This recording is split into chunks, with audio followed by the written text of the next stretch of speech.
Toko kripto memperingati Bitcoin Pizza Day di Bali, Jumat 24 Mei 2025, lewat acara edukatif dan komunitas di Envy, Kuta, berkolaborasi dengan Binance Academy dan Cryptosias DAO.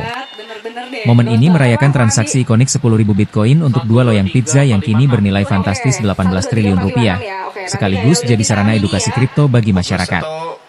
Mengangkat diskusi panel, Bitcoin 360 derajat, From History to the Future of Finance, acara ini menghadirkan tokoh-tokoh industri seperti CMO Toko Kripto Wan Iqbal dan pendiri Kripstock, Andi. CEO Toko Kripto, Kelvin Kizana, menekankan pentingnya literasi keuangan digital di tengah meningkatnya adopsi aset kripto di Indonesia, yang pada kuartal pertama 2025 tercatat mencapai 109,3 triliun rupiah dengan lebih dari 13 juta investor. Dengan semangat refleksi dan edukasi, Bitcoin Pizza Day menjadi pengingat potensi kripto sebagai bagian penting dalam sistem keuangan masa depan. Kalau saya bicara historis ya, Bali itu waktu pertama kali ada forum Bitcoin itu pertama kali kejadiannya di Bali setahu saya.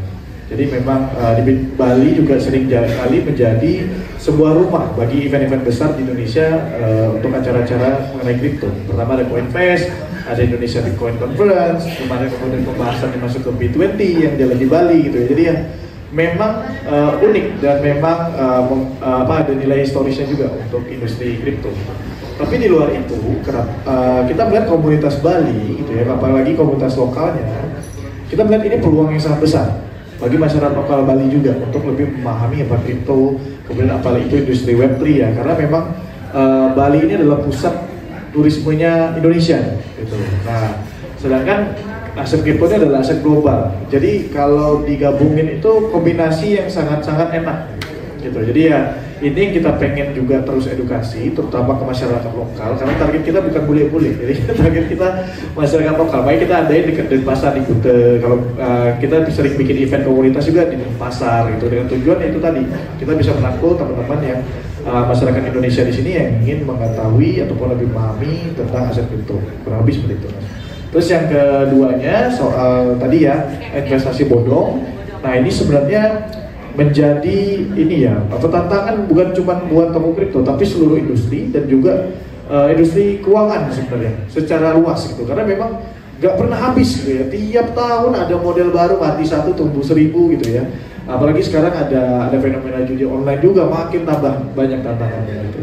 Jadi kalau bisa saya cuma ingin menyarankan saja sih, kalau ketika kita mau mulai berinvestasi, pastikan selalu platform yang digunakan itu adalah platform yang berlisensi resmi. Kalau di OJK itu kurang lebih ada 19 platform perdagangan kripto atau pedagang aset kripto di Indonesia itu yang sudah penuh berlisensi dan diawasi oleh OJK. Jadi kita benar-benar kalau ada terjadi sesuatu dan lain-lain itu bisa berkasus hukum gitu. Jadi ya ini bisa dipertanggungjawabkan gitu kepada teman-teman investor. Itu yang pertama. Yang kedua, khususnya untuk kripto, pastikan aset kripto ketika kita mau transaksi ataupun mau investasi itu selalu bisa di withdraw kapanpun gitu. Nah kalau ada kendala withdraw, ini asetnya udah bayarin tapi harus tunggu 5 bulan baru cair apa segala macam, nah itu hampir dipastikan 99,99% itu adalah investasi bodong. Karena kripto itu satu-satunya aset di dunia yang bisa melakukan settlement selama 24 jam. Marketnya nggak pernah tutup, saingannya cuma sama warung Madura aja gitu. Jadi kalau warung Madura lebaran tutup, kita lebaran juga tutup buka gitu. Jadi ya ini nggak ada, iya nggak ada kendalanya gitu. Jadi ya kalau nggak bisa ditarik atau bisa ada kendala itu nggak mungkin, karena selalu buka 24 jam. Nah mungkin kurang lebih 2 tips itu yang mungkin bisa dilihat ya. Di atas itu ya harus memang edukasi sebelum pemilihan aset. Semua aset investasi itu ada resikonya, jadi harus tetap belajar dulu tentang asetnya, belajar dulu tentang investasinya, baru bisa mulai investasi. Saya ingat banget betul banyak sekali event-event kripto itu dilakukan di Bali, dan saya ingat betul saya pertama kali ikut konferensi kripto itu ada yang namanya kalau salah blockchain something gitu, diadakan pertama kali di Bali dan setelah itu akhirnya menyebar ke tempat yang lain.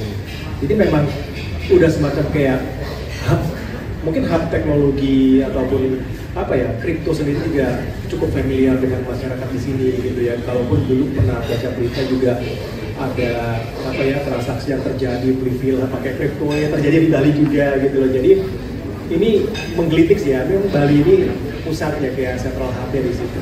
Nah kalau yang kedua apa yang harus kita sikapi dengan apa ya yang bodong-bodong seperti itu tadi disebutkan oleh Pak Iqbal. Kalau dari saya sebetulnya balik lagi adalah ke masalah edukasi dan literasi. Makanya di toko kripto ini kita sangat mengedepankan itu. Artinya berinvestasi itu bukan hanya FOMO, bukan hanya ikut-ikutan, tapi harus memahami betul apa yang diinvestasikan di sana. Pemilihan exchange yang memang sudah berlisensi dan dilindungi dan diawasi oleh OJK itu sangat penting, memastikan asetnya itu aman dan bisa di withdraw. Jadi ya balik lagi, kalau mau berinvestasi menyikapi semua kejadian-kejadian negatif yang ada, ya harus lebih banyak edukasi gitu loh. Kayak yang tadi mungkin saya sampaikan lagi di pembukaan di sana, ada beberapa oknum yang memang mengatasnamakan kripto.